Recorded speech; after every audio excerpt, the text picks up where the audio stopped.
Nisikilize kitu kimoja ambacho nataka niweze kushare na wewe muda huu.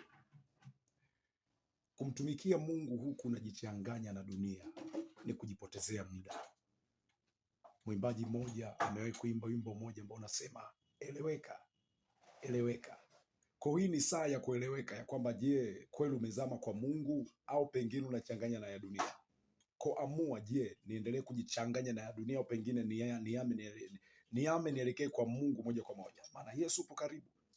Biblia inasema kila mmoja atalipa katika yale yote aliyoyafanya duniani.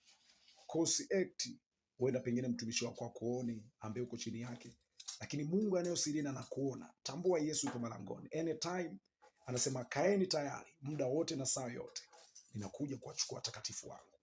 Kwa hiyo endelea kulifua vazi lako. Usikubali vazi lako liendelee kuwa chafu.